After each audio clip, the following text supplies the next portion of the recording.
So now let's pop open Photoshop and get this processed. So just open this up and find the files.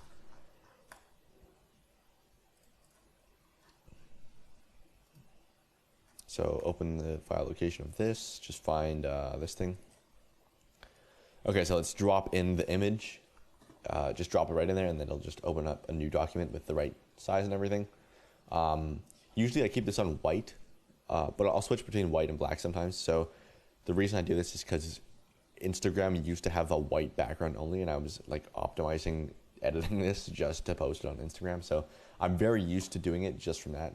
So white for me is like the easiest color to edit on top of, but I'd recommend like switching between white and black backgrounds as you work, and that'll just give you like a different kind of perspective, and like it'll change how you, like what parts of it stand out and what parts don't stand out. So it's good to just switch between those so it looks good on any background. Let's start with white though, and then I'll just see if I can remember to change it later. Okay, so let's take the mist and just drop it straight on top there, and this is where it's going to be very useful. You see this guy here. There's this silhouette of this dude here, but I want to really enhance the separation from this point to the background. And you can see the mist pass is going to help us do that because this area is it's a bit closer to the camera, which is darker, which means we can brush in some nice smoky effects or brightness or something in the background, just to add a bit more separation between here and the background, and that'll just make the silhouette of this dude a lot more clear and stand out when you zoom out on the whole thing. So let's do that really quick. So the way you deal with this is you just have the mist pass on here. You just go to channels, and basically we just want to use this as a mask. So the easiest way to do that is we want to select, like make a selection based on this image, and we want the parts that are white or like brighter to be have like more weight in the selection, and the parts that are darker to have less weight or like less selected in the darker areas. So the way you do that is actually very easy. You just go to this tab, the channels tab. If you don't see that, just click this button up here, window, essentials, or window, workspace. If you hit reset essentials, that'll bring you back to the default essentials, and then you should have that. So just go to channels, and then all you have to do is it's separated into red, green, blue, and RGB. If you just control and click on any of these one thumbnails, it'll just select all of the white parts of the image. It'll basically just turn this into a selection, this mask here. So I'll show you what I mean. By control, you see when I hold control, this thing changes. Control, click on any one of these, I'll just do red. So click on that, and now it's made a selection based on the values of this image, which is fantastic. So we can just hide that. Let's make a new layer and just make a mask straight away of whatever selection we just had. And to make this really clear, I should have filled it in before, but I'll just do it now. So make sure you don't have the layer mask selected when you do this. Make sure you have the actual layer selected so that when you brush, it's going to be on the layer and not on the mask. So let's just click on the actual layer, not the mask, like this, and then just fill the background in with any kind of color that is going to make sense. So let's do like this kind of thing. So just some like light kind of color, fill that into this layer.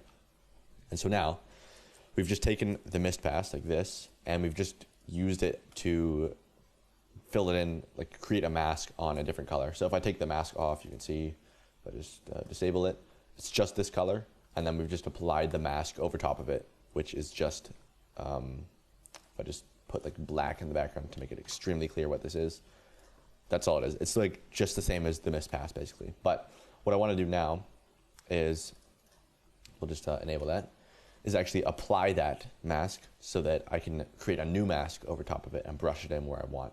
So let's hit, well, before I'm going to do that, I want to actually just dial in the exact range that I want.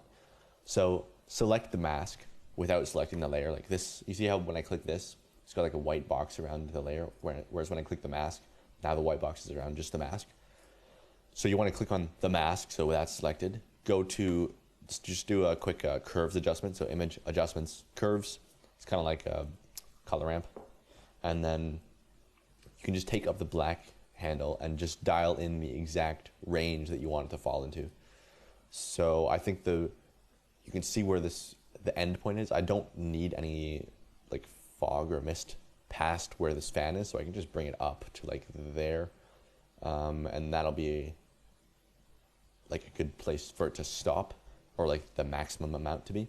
And then I want the minimum to be just before this dude here, like where my silhouette of this guy is, just so that there's some nice separation between this guy and the background. But I don't want to go like too harsh so that it's not like a solid line, but just enough to where it's like kind of silhouetted, but it's still like a gradual-ish fall off. So that looks pretty good. Let's hit OK on that, and then I'll just apply that. So let's just boom, apply, and then so now that mask is now fully applied onto here, so we can't change it. But let's create a new mask. So hit the mask again, and now we can just brush it in wherever we want. So I'll just turn up the flow, so you can see I can just brush this in exactly in the exact areas I want. So let's just undo that, and I have this smoke brush or like cloud brush that I made a long time ago. I think that what I did is I used an actual image of a cloud and then somehow turned that into a brush. But if you don't have this, I'll just put a link to like the actual file, and I'll just link a tutorial on how to install a brush in Photoshop so you can use this exact one. But let me invert this mask. Let's now take this, and we can just use this. You can see what this is doing if I turn this up. It's just this kind of brush. So you could download one of these if you just search like Photoshop, smoke brush, or cloud brush. You can download one, or just use this exact one. I'll just put a link to it in the description, or the wherever it fits in here. So you can use this one. So I'm gonna turn the flow down to, I don't know, like 10 or 20. And then just, let's go a little bit lower, like 10, 5 to 10, so 9 is good. And then just slowly like brush this into some of the areas that it seems like would make sense. So this is very bright. It's like a bright color that I'm brushing in, so it makes sense to have it only in the places where light is like shining down onto it. So you can see right underneath where this bridge is, like anywhere down in that plane or below, like where the camera is all going to be like all this foreground is in shadow. So it doesn't even make sense to have this like illuminated smoke in shadow, right? It just makes sense to have it where the light would actually be hitting it. And that's how you get it to look realistic. So you can see even just that much, I'll take that on and off, just that little bit adds a lot in there. So I don't need to go too crazy with this. I might go a little bit extra, like where this guy is, like just really hammer that in there, just so there's like a lot of separation between that guy and the background. But other than that, it doesn't need to be super extreme, maybe a little bit more, just to add some, whoops, hit the backslash, didn't do that. But just a little bit more to add however much separation I want here between the foreground and background, or I guess midground and background. And I'm just switching between white and black and just kind of painting in exactly where I want this. So a little bit less here, and maybe a little more right there, a little bit less. And that's a good point to stop at. Maybe let's take the flow down, or the opacity down slightly. So that's looking pretty good. So just that one thing already added quite a lot to it. So I think that's a good place to stop. All right, what I want to do now is add a bit of glow. So normally you could actually do this with a glare node, or if you've ever used Eevee, it's the same as like bloom. In Eevee, you just click a button and then bloom is enabled. But in cycles, it's a bit harder. So you could use the glare node, or just do this. All it's doing is if you just duplicate the background layer, so Control J, duplicate, filter, blur, Gaussian blur, Gaussian, I don't know how you say it, but this one right here, click that, and then just, depending on what resolution image you have, it's going to be a different blurriness level. Like the number here isn't going to be matching up exactly with yours. So just pick an amount that looks like somewhat roughly similar to this level of blurriness that you can see in the back here. So I'll just hit OK on that. Just make sure I'm still recording. And then now what we want to do is blend that all over top of the original image so that it looks like it's glowing. And the easiest way to do that is just change this blending mode over to screen. So look at that. Now the light parts are still in there, but all the dark parts, it's taken out because of that screen blending mode.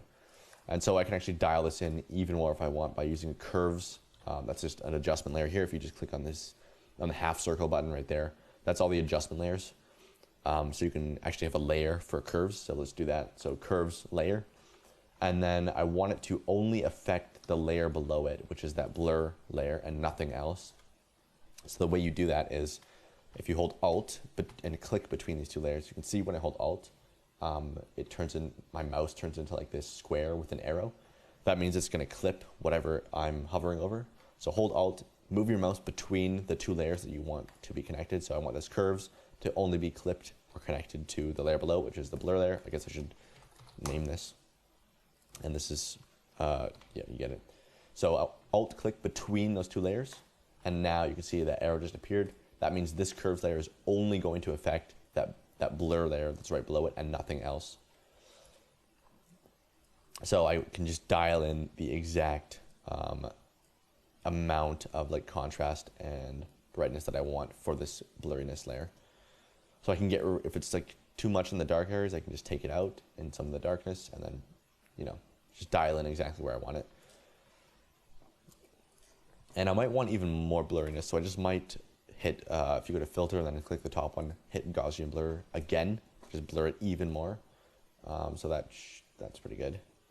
So there we go, good enough. And let's just dial that back a little bit because it's pretty extreme, so just go, whatever, something like, just a little bit's good. Even like, I could even mask it in, so let's maybe hit the mask button. Just go back to the soft round brush. And maybe let's invert the mask and just brush it in the areas that I want. So just around here, a little bit up here, but not as much as there was before. And that's pretty much it. Like maybe a little more over here. Some of that. That looks pretty good. So we'll just dial that back a little bit. So there we go. Not a super extreme thing, but as I've probably mentioned in other videos, like it's all these small little changes that add up to, in the end, your image looking totally different. So right away, even with these two things, when I take those two effects off, the mist pass and the blur layer, now it's, you know, things are starting to add up a little bit even. And I might dial this back a little bit. This mist pass, just it's a bit much, so take that down slightly. Let's take the blur down slightly too, because it's a bit intense. And there we go. So let's keep going. I think the next thing I want to do is just some dodging and burning. So that just means making some areas brighter and making some areas darker. So the way you do that is, again, I'll just add, let's go to the top layer, add another curves adjustment layer. So just curves as a layer. And then let's do this first. So just bring up the exposure, like add a point and then just drag this up so it makes the whole thing brighter. And now this one is affecting every single layer below it. So if it's down here, it's only going to affect one below it, which is the background. And as you move it up the stack, it'll affect every single layer below it. That's how this works. So I want it to affect everything. So let's put it on the very top. And then I'll just invert the mask, which it already comes with. So just Control I, invert. And let's take the brush size up. And then I'll just paint this into the areas that I want to be brighter and have like more of your attention going towards. So anything that I want people to look at more, make it brighter. Anything I want people to look at less, leave it or make it darker. So this guy, first of all, let's make this a bit brighter. So just click a few times. My flow is on 9%. So it's just, every time I click, it's only brushing in that effect 9%. So I can be pretty precise with it. And then maybe a little bit more like around here just to balance things out. Maybe a little more in this corner. Maybe like have like a kind of a gradient coming from up here, so I'll just click a bunch up there, and that's pretty good. Maybe a little more over here just to balance it out. And you can see I'm zooming way out here, so I can kind of see the whole thing all at once. It's kind of like if you're like squinting at the image and you just kind of see the rough outlines of things. That's kind of what we're doing by zooming way out here. And that's also how most people are going to see it. Like when I post it on Instagram and Twitter or whatever, people are going to see it on their phone, which is not going to be like huge, blown up on a giant monitor like this. It's going to be like this big or whatever. So I guess you can like, if you hold up your hand in front of your face and like look at how big that would be if you were holding it on your phone, that's a good like amount to zoom out to maybe, or even further. But just so you can get a sense of like the bigger picture changes you're doing versus like if you're really up close, you might be spending a ton of time in like detailing something that pretty much nobody's even going to see. Anyways, so we're making some areas brighter. Let's take that down a little bit, because this is usually how I do it. Like you add the effect that you want, you kind of go a little bit too far with it, and then you just dial it back to where it's just perfect. So yeah. So now let's add another curve adjustment layer, and then just bring it down the opposite way. So now we want to make some areas darker. So right now that's affecting everything. Let's invert the mask so that it's off, and then we can just brush it into some of the areas that we want. And I don't think it even needs to be in here very much at all. Like there's some awkward little areas around the edge of the frame maybe, but it's already so dark in here that it really doesn't need much adjustment from here. Like maybe this doesn't need it. I'll just try stuff and see what looks better. Maybe a little bit around the edges to like create a vignette, but really this image doesn't need a ton of this. Like I'll even undo some of that. So let's just dial that back a little bit, and hardly a difference, but it's in there. For most images, I will actually do a lot more of this darkening of some areas so that like a lot of the times it does look a lot nicer to make these edges way darker. But in this case, as you can see, it's like already so dark that I don't need to do that. Okay. I should probably save this. So let's do edit. Okay. Next thing that I usually add is either particles or lens dirt, like lens bokeh. So let's do particles first. So I have a pack of particles, which was included here, so you can just use these if you want. I like this one, particles 2. I used this same exact image in like almost all my images, which is kind of bad, but I should probably switch it up. But this one just happens to look the best. I should probably redo this pack and like make them more like this kind of style. But anyways, this is what it is. So this is the image I'm going to drop in, just particles. So let's just drop that in here. You can also just find free kind of variations of this, of just on Unsplash or whatever. Put that onto screen. So yeah, just drop it in, put it on screen. That just gets rid of the black background and leaves all the white bits here. And that's kind of too much. So again, I might mask this into like just the areas that I want, because I want it to be like more visible through the light areas only. So let's hit the mask again, invert that, and then just brush it in like areas like this. Just keep it somewhat subtle. I'll do it like in some of the dark areas too, just not quite as much, and maybe on the floor too. Like I don't want it in this area. So yeah, around here, something like that.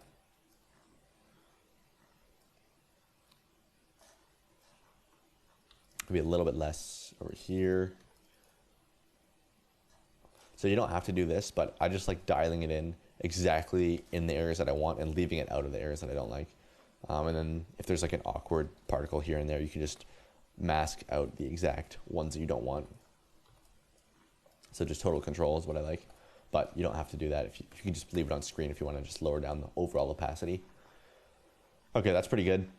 So I might just take the fill. It looks very subtle here, but you'll see that when I run it through the camera raw filter and I add sharpness and clarity and all this stuff, it's gonna like bring out those little details of those particles actually quite a lot. So I almost always find that I have to dial these back even further than I would normally think to, because the camera raw filter just brings them out so much. So I'll just leave it there for now, and maybe we'll tweak it later. Okay, so let's move to lens dirt. So this is just kind of giving it that cinematic kind of look where it's like,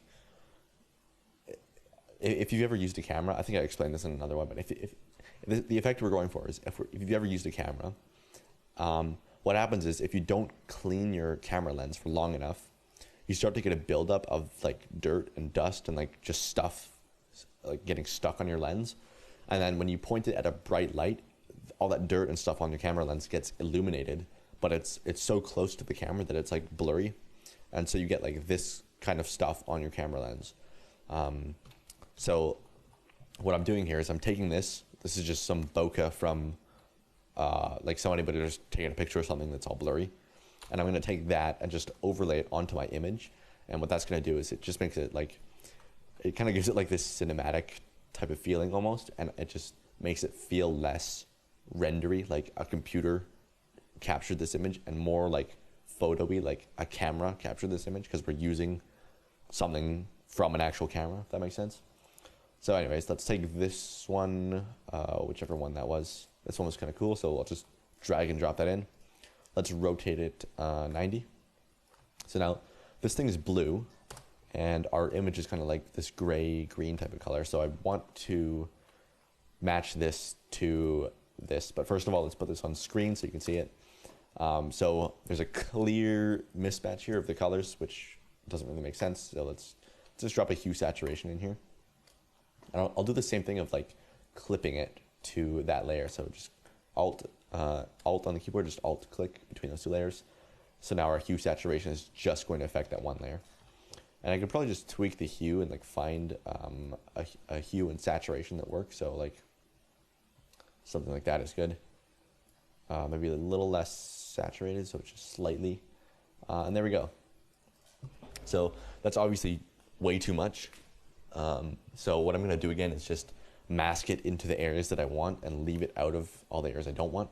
I might try flipping this too and just see if it looks better the other way. So Control T for transform, flip vertical.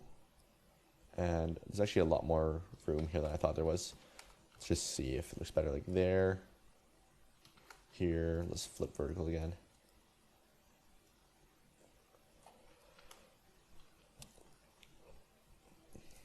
I might flip the horizontal actually. See what that looks like. This doesn't really matter that much because I'm going to be masking it in. So let's just, again, hit the mask, invert it so it's black, and then let's brush it into some of these areas. So I find that this effect looks best when it's just kind of, when it's just clustered around the brightest parts of the image that it would be like shining into the camera lens. I know this light technically isn't like directly shining in here, but it's still indirectly like bright, like it's indirectly hitting the camera lens from this angle. So I want to like, it just looks best if you brush it in around where like the light would be illuminating it on the camera lens, if that makes sense. So yeah, let's just do that a little bit down here too. So again, very light flow, so I can just precisely bring it into just the areas that make sense. And that's a bit too much there, so I'll just dial it back. You might not see that much happening, but as soon as I take it off, you'll see what this is doing.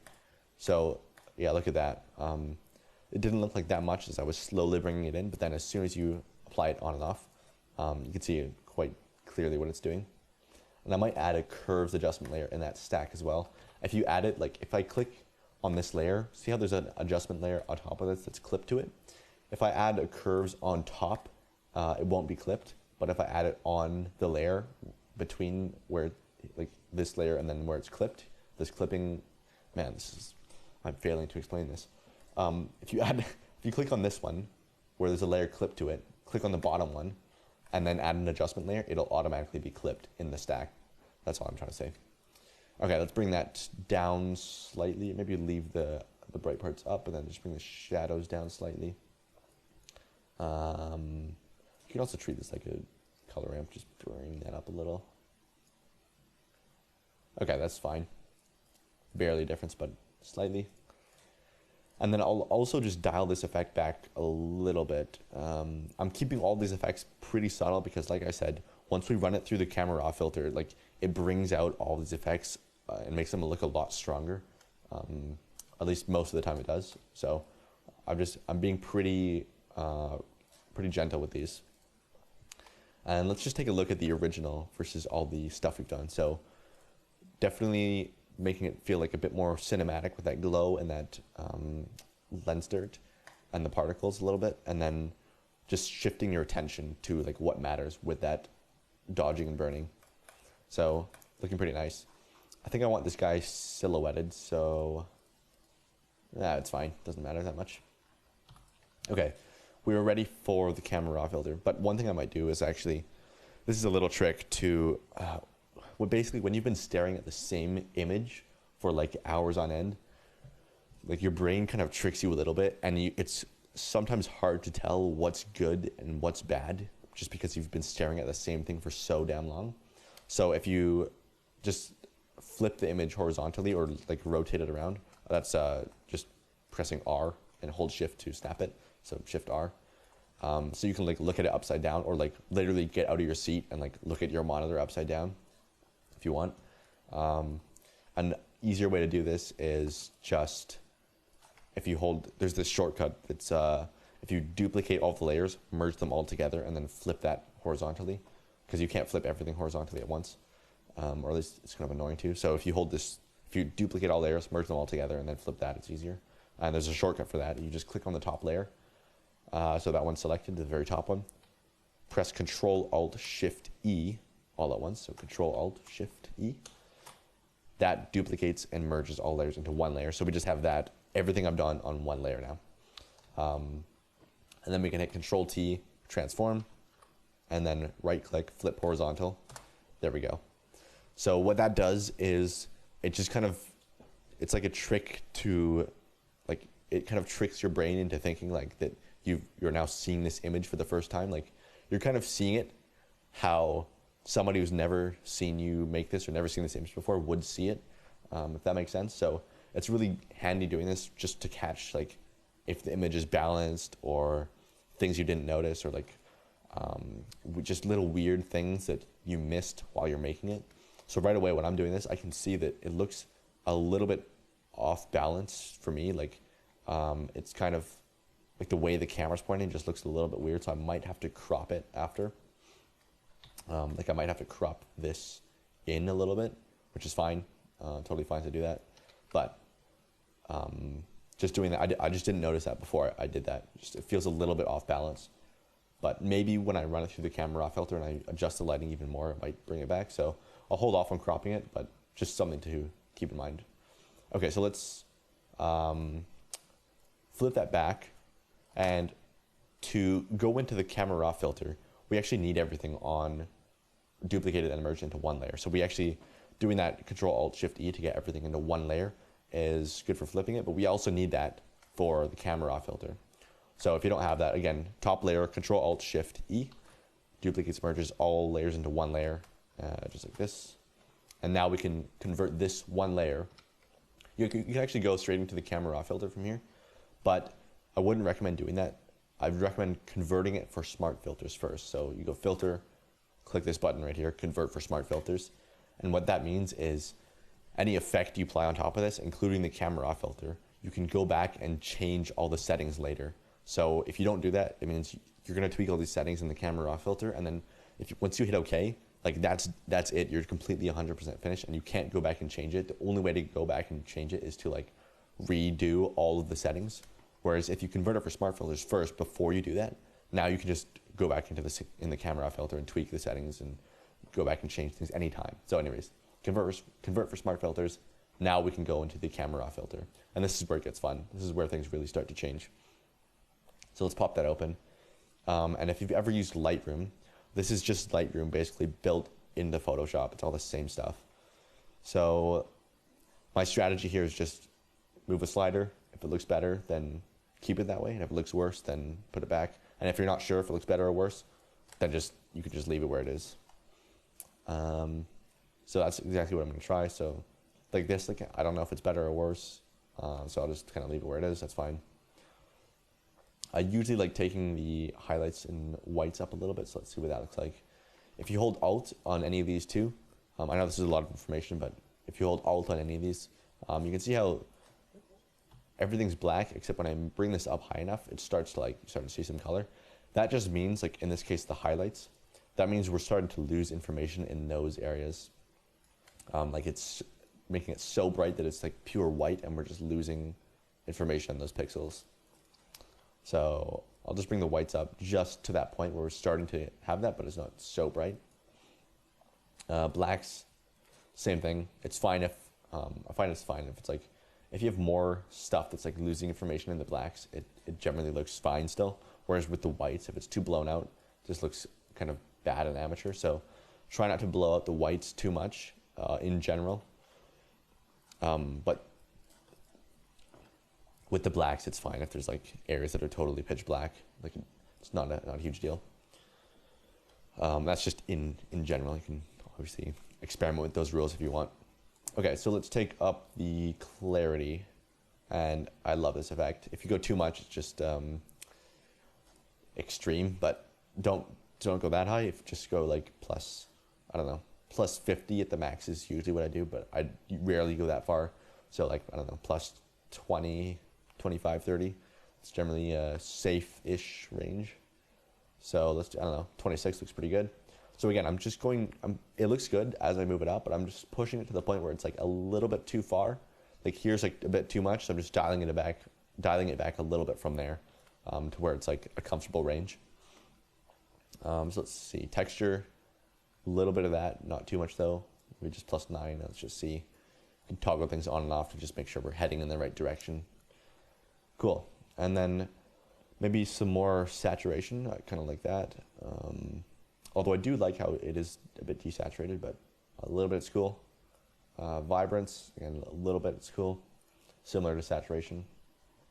Let's take up the sharpening. I usually go pretty hard with that, and that's where those particles really start to come out, is when you bring in that sharpening. And then I'll also add a bit of masking, just so I'm holding Alt again to bring up the where the effect is actually being applied. Just so that it's not like sharpening like blobs of areas like this. I just want it like on the edges. So something like that's fine. Sometimes I bring this up to like 100, which is maybe a bit much, but I think it looks kind of cool sometimes. So 80 is gonna be fine for this. Yeah, just be careful not to do it like too much, otherwise you might ruin your image. But in this case, I think it looks fine. Okay, let's go down to color grading. Maybe let's try adding a bit of blue in the shadows. I don't usually do this, but sometimes it looks kind of cool. So this kind of color, maybe, yeah, it's kind of nice.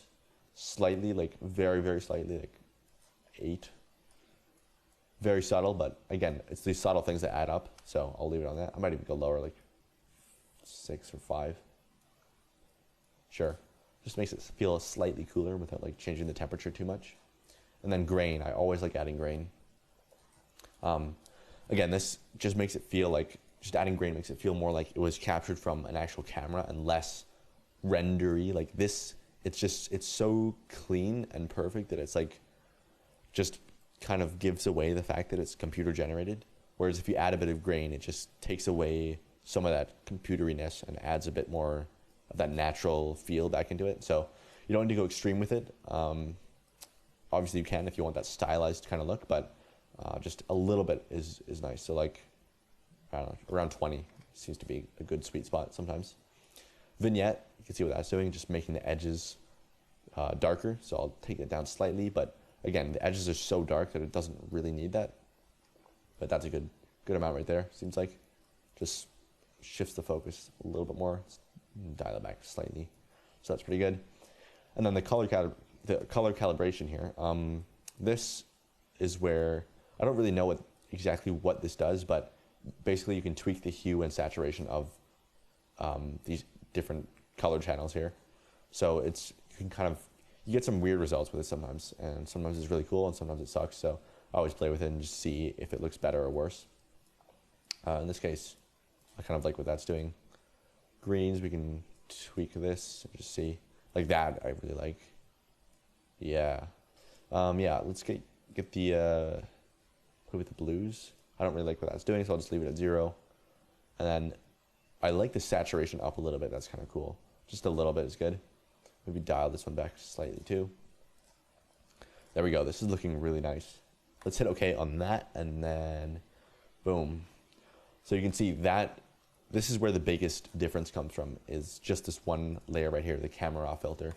You can see like how much that transforms the image, just brings out all that detail with the sharpening, the clarity, the texture. Yeah, just, I love that. Okay, so you could stop here, but I like to really just max this out. So I'm just gonna add a color lookup table. So again, adjustment layers, this half circle button, and then color lookup, so you can actually add it as a layer. It's non-destructive, so you can go back and tweak it anytime. So let's put this onto the first one. I'll just lower down the intensity, and then we can scroll through them and just find one that looks cool. So I'll just leave it on like 30% intensity, like fill or opacity, doesn't matter.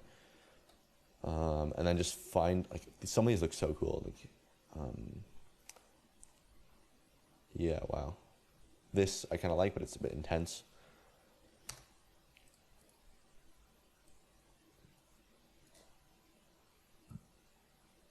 I kind of like, which one was it? This kind of adds a nice look, but it's too intense, so I'll just drop it down. And then what I've been doing is like duplicating this, hiding the original one, and then just like saving it as a backup almost, and then just finding all the ones that look cool and then going through those and just trying to find like the optimal, exact, perfect one. You don't need to like fully optimize every single little thing like this, like I'm doing, but this is just what I do to like max it all the way out. Yeah, ooh. Cool. Let's get a curves adjustment layer. So the reason I've spent so much time on that is because sometimes you find one that really transforms the look of things, so it's worth just going through it sometimes, even though there wasn't a huge difference here. Let's do one final curves and just make this a little bit brighter. Take this down, and just maybe fade it a little bit as well. So like the blacks are just getting slightly faded. You can see if I bring it up way too much, it's going to do that, but just a little bit of that is nice. It gives it like a vintage look almost. There we go. That is very nice. I'm very excited about that. Yeah, super nice. Let's crop this, I think. Let's try doing that thing again. Control Shift E and then just flip the horizontal. It might not need it actually. It might not need it. Maybe I'll just crop it in slightly. I think it just feels a little bit off balance, so I'll just bring that in right. Yeah, like right there. That's nice. And I might bring this up a little bit too. Maybe not that high. Like, just pull it down right there. I'm just using the arrow keys. Hit enter, and then also make sure when you crop, you uncheck this box that says delete cropped pixels. Make sure that box is unchecked. Otherwise, when you press enter on the crop, it just deletes the stuff, which is not. Shit, hang on, my timer's going off again. Yeah, you don't want it to delete the cropped pixels. You want to be able to come back and change it anytime later, so you can see it's still there. So make sure that's unchecked so it doesn't delete it when you crop it. Okay, we're done. Now, I'll show you my export settings really quick. So what I do to export this is File, Export, Quick Export is PNG. PNGs are lossless, so you don't have to worry about quality, just full quality. Boom, Course Process 3, edit.png, and just make sure you save it in the right spot, boom. Done. So what I'll do from here is, at this point, I would actually take a break, come back in a few minutes to a few hours, and then reassess what I've done and see if I like everything and if I need to make changes or not. But so I'll probably do that. But for the sake of this video, let's just call it done here. And that file that I just exported, I will now send it to my phone, either just any lossless way to like. So I'll either upload it to like Google Photos, which is just uploads a lossless version, or I've just been connecting my phone directly to my computer and just dragging and dropping the file on, and then posting it to social media from there. So I think that's always how I do it, is just transfer it to my phone and then post it from there. That's it for this one. So yeah, I don't know what else to say here. Hopefully that was useful. I think there's lots of stuff that we went over. I think, yeah, I'm happy with this I'm happy with how this turned out, and yeah, excited that I recorded that entire thing. So that's it. Thanks for watching. I'll see you in the next one. Bye.